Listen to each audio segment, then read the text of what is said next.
Pasal 2. Setelah semua itu, saat kemarahan Raja Ahasweros reda, dia mengingat perbuatan Wasti dan keputusan yang dibuat tentang dia. Lalu para pelayan pribadi raja berkata, Tuanku, berilah perintah untuk mencari gadis-gadis yang cantik. Tugaskan beberapa orang di semua provinsi kerajaan tuanku untuk membawa semua gadis yang cantik ke benteng Shushan, ke rumah para wanita. Gadis-gadis itu akan diawasi oleh Hegai, pejabat kerajaan dan penjaga para wanita. Berikanlah perawatan kecantikan kepada mereka. Lalu, gadis yang paling tuanku sukai akan menjadi ratu pengganti Wasti. Raja menyukai saran ini, jadi dia mengikutinya. Di benteng Shushan, ada seorang Yahudi bernama Mordekai, anak Yair, anak Simei, anak Kis, seorang Benyamin. Dia ditawan dari Yerusalem bersama orang-orang lainnya, dan Yekonia, Raja Yehuda yang ditawan oleh Nebukadnezar, Raja Babylon. Mordekai adalah ayah angkat Hadasa, yaitu Ester, sepupunya, karena Ester tidak punya ayah ataupun ibu. Gadis ini cantik dan penampilannya menarik. Sewaktu orang tuanya meninggal, Mordekai mengangkat dia menjadi anaknya. Ketika kata-kata serta hukum raja diumumkan, dan banyak gadis dibawa kepada Hegai di benteng Shushan, Ester juga dibawa ke istana raja dan diawasi oleh Hegai, penjaga para wanita itu.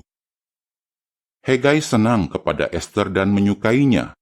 Maka Hegai segera mengatur perawatan kecantikannya dan menu makanannya dan menugasi 7 gadis terbaik dari istana raja untuk menjadi pelayannya. Dia juga memindahkan Ester dan para pelayannya ke tempat terbaik di rumah para wanita. Ester tidak berkata apa-apa tentang bangsa ataupun keluarganya karena Mordekai menyuruhnya agar tidak menceritakannya kepada siapa-siapa. Setiap hari, Mordekai berjalan-jalan di depan halaman rumah para wanita untuk mengetahui keadaan Ester dan apa yang terjadi dengannya. Setiap gadis akan menghadap Raja Ahasweros setelah mendapat perawatan kecantikan selama 12 bulan sesuai dengan yang diatur untuk mereka, yaitu 6 bulan perawatan dengan minyak mur, 6 bulan dengan minyak balsam, dan berbagai minyak untuk perawatan kecantikan. Setelah itu, gadis tersebut pun siap menghadap raja. Sewaktu akan pergi dari rumah para wanita ke istana raja, apapun yang gadis itu minta akan diberikan. Malamnya, gadis itu akan menghadap raja. Besok paginya, dia akan pindah ke rumah lain yang diawasi oleh seorang pejabat raja bernama Syasgas, seorang penjaga para gundik.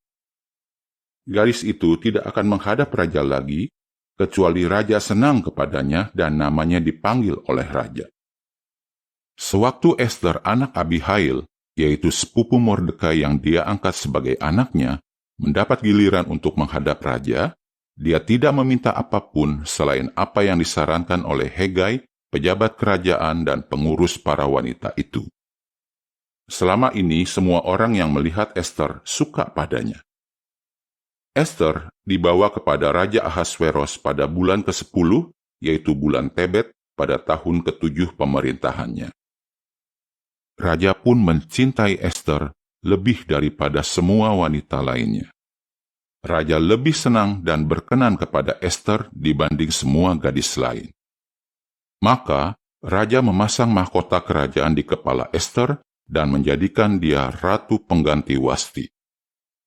Lalu, Raja mengadakan pesta besar untuk Ester dan mengundang semua pejabat serta pelayannya. Raja juga memberikan amnesti di berbagai provinsi, dan dia terus memberikan hadiah kepada rakyat sesuai dengan kekayaannya. Ketika para gadis dikumpulkan lagi untuk kedua kalinya, Mordekai sedang duduk di gerbang istana raja. Sesuai dengan pesan Mordekai, Ester tidak bercerita tentang keluarga dan bangsanya. Dia terus menuruti kata-kata Mordekai seperti saat dia masih tinggal bersamanya.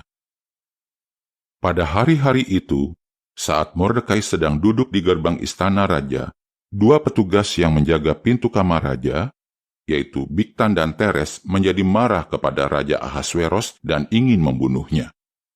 Tapi Mordekai mendengarnya dan langsung memberitahu Ratu Ester.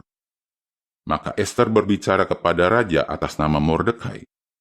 Jadi, masalah itu diselidiki dan terbukti benar, sehingga kedua pria itu digantung di tiang. Semua ini ditulis di hadapan raja dalam buku catatan sejarah.